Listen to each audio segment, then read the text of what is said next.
Hello नमस्कार साथियों, सुगम विद्या क्लासेज में आपका स्वागत है। अपन पढ़ रहे थे प्रोनाउन। प्रोनाउन के अंदर आज अपनी तीसरी क्लास है और अपन जो पार्ट्स ऑफ स्पीच शुरुआत की थी उसकी आज छठी क्लास है। जो नाउन की मैंने 4 क्लासें करवाई थी और प्रोनाउन की आज ये तीसरी क्लास है। तो अपन ने पढ़ लिया था प्रॉपर प्रोनाउन, इम्पिथेटिक प्रोनाउन और रिफ्लेक्सिव। आज अपन पढ़ेंगे डेमोस्ट्रेटिव प्रोनाउन। यानी डेमोस्ट्रेटिव प्रोनाउन क्या होता है, जिसे अपन बोलते हैं संकेतवाचक प्रोनाउन। सबसे पहले इसकी अपन डेफिनेशन देखते हैं, यानी इसकी परिभाषा क्या है। Demonstrative pronoun points out the person और things for which they stand. यानी जिस प्रोनाउन का प्रयोग किसी व्यक्ति या वस्तु को सूचित करने के लिए किया जाता है उसे अपन क्या बोलते हैं, डेमोस्ट्रेटिव प्रोनाउन बोलते हैं। जैसे हिंदी में इसकी डेफिनेशन यहाँ पर दी हुई है।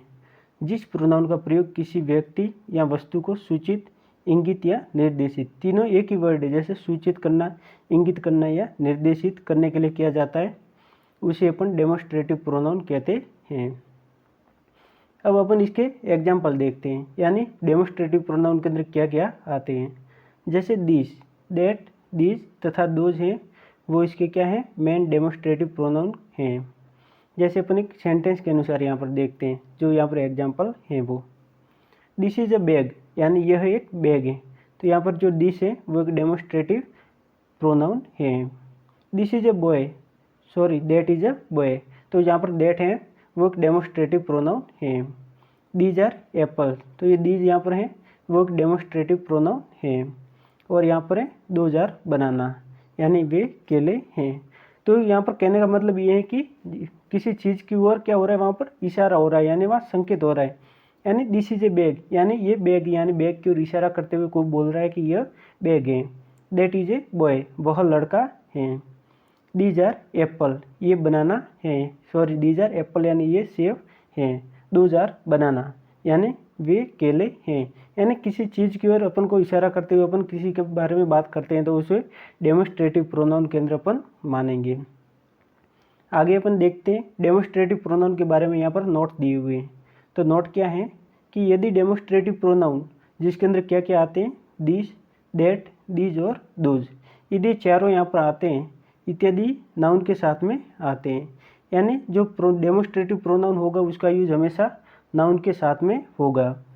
जैसे उसके अंदर शामिल होंगे दिस, दैट, दिस और दोज, तो ये डेमोस्ट्रेटिव एडजेक्टिव का काम करते हैं। यदि वो नाउन के साथ में आएंगे तो वो एडजेक्टिव का एक काम करेंगे। आगे अपन इसके एग्जाम्पल देखते हैं, यानी इसके एग्जाम्पल को अपन एक सेंटेंस के अनुसार देखेंगे।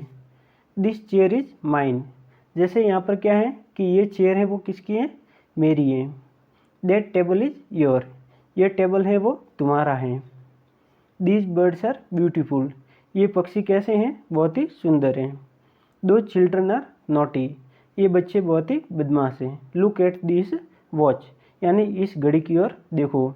तो यहाँ पर जैसे पहले सेंटेंस में अपन ने देखा दिस चेयर इज माइन, यानी यह कुर्सी मेरी है। जैसे ये कुर्सी है किसकी है, ये मेरी है, तो कुर्सी अगर इशारा, कुर्सी की ओर इशारा करते हुए मैंने बोला कि यह कुर्सी मेरी है, तो ये डेमोस्ट्रेटिव एडजेक्टिव का, सॉरी डेमोस्ट्रेटिव प्रोनाउन का एडजेक्टिव हो, उसका एग्जाम्पल हो गया। दैट टेबल इज योर, जैसे मैंने एक टेबल की ओर इशारा करते हुए बोला कि यह टेबल तुम्हारा है। दीज बर्ड्स आर ब्यूटीफुल, जैसे यहाँ पर कोई भी बर्ड्स यहाँ पर बैठे हुए हैं और मैंने बोल दिया कि ये बर्ड्स बहुत ही सुंदर है, यानी ये पक्षी कैसे हैं, बहुत ही सुंदर हैं। दो चिल्ड्रन आर नॉटी, यानी सामने कोई बच्चे वगैरह वहाँ बैठेंगे तो उसे मैंने बोल दिया कि ये बच्चे कैसे हैं, बहुत ही ज़्यादा नॉटी हैं। लुक एट दिस वॉच, जैसे मेरे पास में कोई घड़ी है तो मैं आपको बोलूँगा जैसे कि इस घड़ी को देखो, ये कैसी है, बहुत ही ज़्यादा सुंदर है।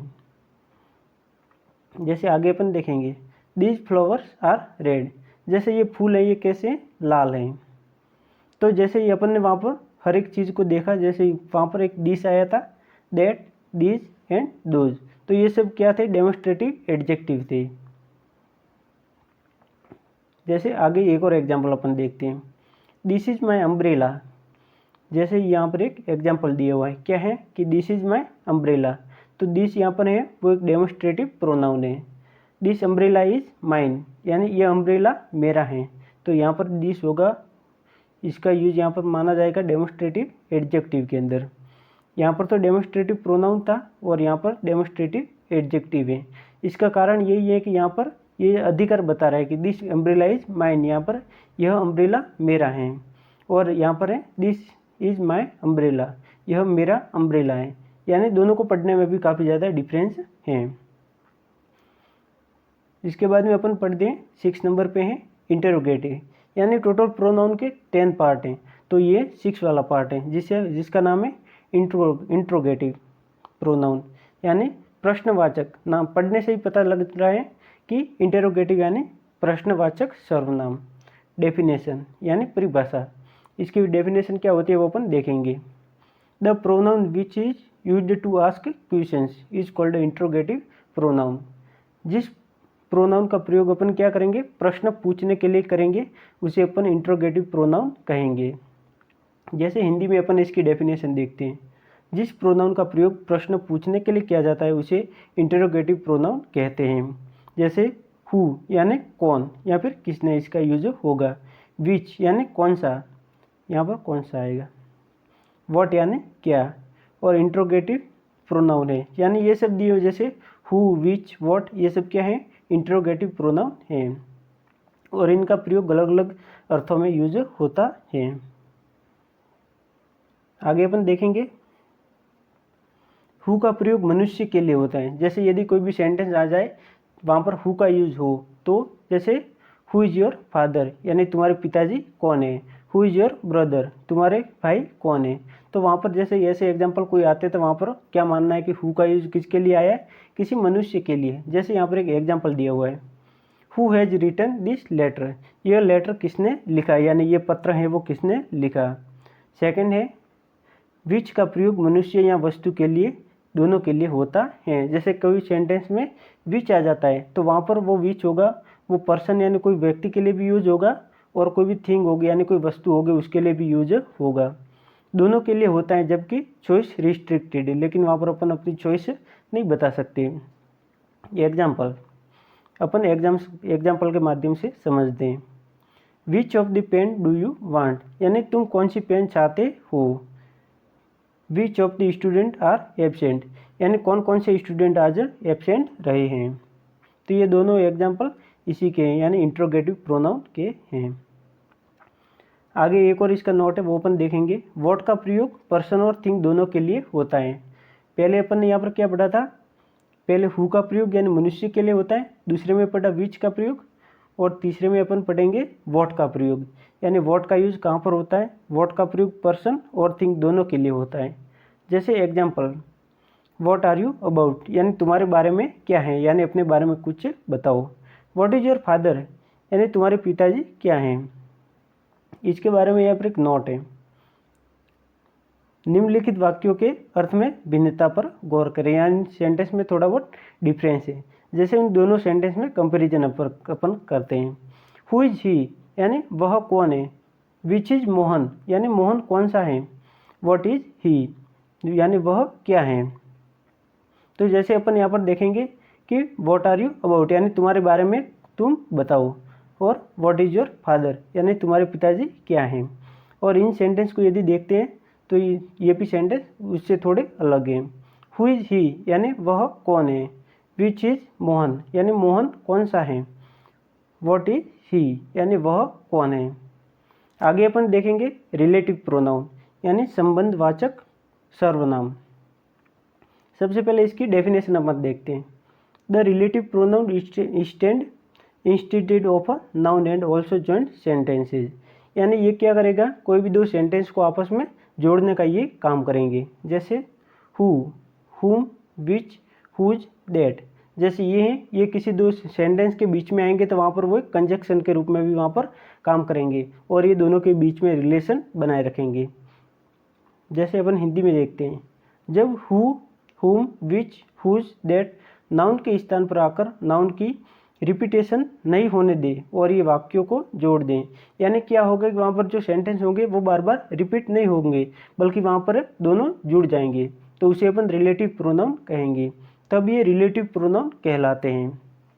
यानी कोई भी सेंटेंस होगा उसके बीच में या तो हु, हुम, विच, हुज, यहाँ पे दैट ये आ जाते हैं, तो अपन को क्या समझना है कि वो एक रिलेटिव प्रोनाउन है और वो क्या करेगा, उन सेंटेंस को बार बार रिपीट नहीं करेगा बल्कि उन्हें जोड़ के रखेगा।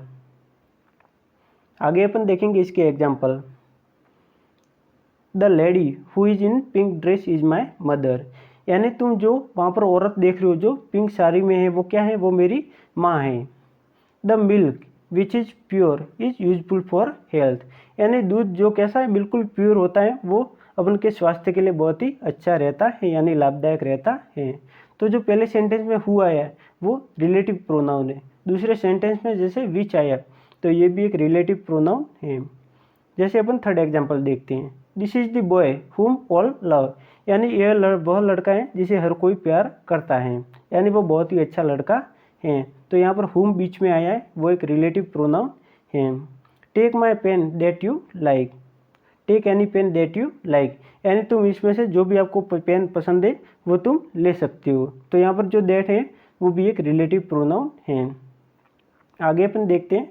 The lion whose colour is white is from Africa, यानी जो शेर कैसा है, वाइट है, वो कहाँ से लाया गया है, अफ्रीका से लाया गया है। तो यहाँ पर the lion whose colour is white is from Africa, तो यहाँ पर हुज का प्रयोग हुआ है, वो भी एक रिलेटिव प्रोनाउन है। आगे इसका जो रिलेटिव प्रोनाउन का एक नोट दिया हुआ है वो अपन देखते हैं ताकि उससे अपन को और भी अच्छे से समझ में आ जाए। हु, हुम तथा हुज का प्रयोग व्यक्तियों या बड़े जानवर के लिए होता है। जैसे हु, या तो हु का यूज होगा या हुम, जैसे WHO या फिर WHOM यानी हुम, तथा WHOSE यानी हुज का प्रयोग किसके लिए होगा, फॉर पर्सन्स और लार्ज एनिमल, या तो व्यक्ति के लिए या फिर कोई बड़े जानवर होंगे उनके लिए। और विच का यूज कहाँ पर होगा, विच का प्रयोग निर्जीव के लिए होगा, यानी जो नॉन लिविंग थिंग होगी या फिर कोई एनिमल होंगे उनके लिए। और दैट का प्रयोग सजीव के लिए या निर्जीव दोनों के लिए। जैसे लिविंग थिंग और नॉन लिविंग थिंग दोनों होंगे उनके लिए दैट का यूज होगा। हु का हुज का होगा जैसे कोई बड़े जानवर या व्यक्ति। विच का होगा निर्जीव निर्जीव कोई भी होता है उसके लिए, या कोई एनिमल होगा उनके लिए। और दैट का यूज होगा लिविंग और नॉन लिविंग दोनों के लिए। आगे अपन देखते हैं एक और नोट है इसके बारे में। जैसे हु, विच, हुम, हुज तथा व्हाट का प्रयोग प्रश्न पूछने में किया जाता है। ये यानी अपन को कोई प्रश्न वगैरह पूछना है तो वहाँ पर भी हु का प्रयोग होगा, विच का होगा, हुम यानी हुम का भी होगा, हुज और व्हाट का भी वहाँ पर अपन यूज करेंगे। इस स्थिति में जब ये प्रोनाउन के रूप में प्रयोग किए जाते हैं तो ये इंट्रोगेटिव प्रोनाउन कहलाते हैं। यदि इनका यूज वहाँ प्रश्न पूछने के लिए किया जाता है तो वहाँ पर अपन क्या बोलेंगे कि वो इंटरोगेटिव है। लेकिन यदि सेंटेंस के बीच में आते हैं तो वो एक रिलेटिव प्रोनाउन भी हो सकते हैं और उसे अपन कंजक्शन के रूप में भी मान सकते हैं। आगे अपन इसके एग्जाम्पल देखेंगे। हु इज ही, वह कौन है। विच इज ही, यानी वह कौन है। हुज इज दिस काउ, यह गाय किसकी है। Who do you like most, तुम सबसे ज़्यादा किसे पसंद करते हो। व्हाट इज योर ऑक्यूपेशन, यानी तुम्हारा व्यवसाय क्या है। 6 वाला है। What is your father name, यानी तुम्हारे पिताजी का क्या नाम है। तो यहाँ पर हु यहाँ पर यूज हुआ, वो एक इंट्रोगेटिव के रूप में यूज हुआ। विच यहाँ पर है, ये भी इंटरोगेटिव के अंदर। हुज यहाँ पर हुआ है, वो भी एक इंटरोगेटिव। और हुम है, वो भी एक इंट्रोगेटिव के अंदर यूज हुआ है। What is your father name, यानी तुम्हारे पिताजी का क्या नाम है। ये सब अपन ने एग्जाम्पल देखे। तो यहाँ पर व्हाट है वो ऑक्यूपेशन के लिए, यानी तुम्हारा व्यवसाय क्या है, तो व्हाट यहाँ पर एक इंटरोगेटिव के रूप में यूज हुआ। और व्हाट यहाँ पर है वो भी एक इंटरोगेटिव के रूप में यूज हुआ है। आगे अपन और इसके एग्जाम्पल देखते हैं। हुज काउ इज दिस, यह गाय किसकी है। What colour do you like, यानी तुम कौन सा कलर पसंद करते हो। Which shirt do you like most, यानी तुम सबसे ज़्यादा कौन सी शर्ट पसंद करते हो। विच पोएट इज योर फेवरेट, यानी तुम्हारा सबसे फेवरेट कवि कौन से हैं। तो यहाँ पर हुज है वो एक इंटरोगेटिव के रूप में यूज होता है। व्हाट है वो भी एक इंटरोगेटिव, विच है वो भी एक इंटरोगेटिव, और यहाँ पर विच है वो भी एक इंटरोगेटिव के रूप में यूज होता है। और ये अपन ऐसे भी पता लगा सकते हैं कि इसके पीछे क्या लगा है, क्वेश्चन मार्क। यानी क्वेश्चन मार्क किसके पीछे लगता है, जहाँ पर अपन प्रश्न पूछते हैं वहाँ पर। तो साथियों आज के लिए इतना ही। यदि आप पहली बार इस चैनल पर आए तो चैनल को सब्सक्राइब जरूर कर लें और हमारे टेलीग्राम चैनल पे से भी आप जुड़ सकते हैं, जहाँ पर हम इसकी ये जो भी हमने पढ़ाया है उसकी पूरी हम PDF हमारे टेलीग्राम चैनल सुगम विद्या क्लासेज पर हम अपलोड करते हैं। Thank you so much for watching the video. Click the subscribe button to my channel, press the YouTube bell icon and don't miss updates. Thank you.